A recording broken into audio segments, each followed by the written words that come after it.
मित्रांनो, ठरलं तर मगच्या आजच्या भागात आपण बघणार आहोत अस्मिताच्या चोरओटीवेळी प्रिया कारस्थान करते आणि प्रियाने सांडलेल्या तेलावरून अस्मिताचा पाय घसरून तोल जातो.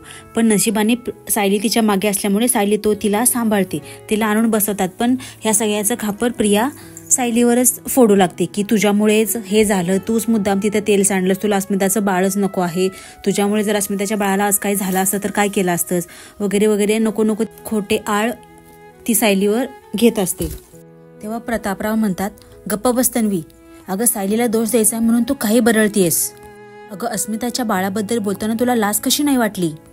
प्रतापराव पुढे पूर्णाईला म्हणतात, पूर्णाई तू सगळं बघतीयस, सायलीला दोषही देत नाहीयेस पण तिची बाजूही घेत नाहीस हे बघतोय मी.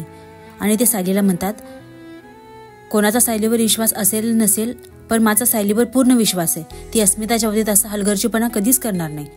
आज जे काही घडले त्याच्यामध्ये सायलीची काहीही चूक नाही याची मला पूर्ण खात्री आहे. सायली अस्मिताच्या बाबतीत असा निष्काळजीपणा दाखवूच शकत नाही, कारण जेव्हा अस्मिता प्रेग्नेंट आहे हे कळालं आहे तेव्हापासून सायली तिची किती मनापासून काळजी घेते हे मी बघत आलोय. सख्या बहिणीप्रमाणे ती अस्मिताचे डोहाळे पुरवते आणि आजचा अपघात हा होणारच होता पण तो सायलीमुळे टळलाय. मग प्रिया इथून पुढे सायलीशी बोलताना शब्द जपून वापरायचे. ती या घरची मोठी सून आहे, ती तुझी मोठी जाऊ आहे आणि तिचा मान तिला मिळायलाच हवा. आणि कल्पना, आपल्या या सुनेला कोणी कधीही कसंही बोलेल हे मी इथून पुढे सहन करणार नाही.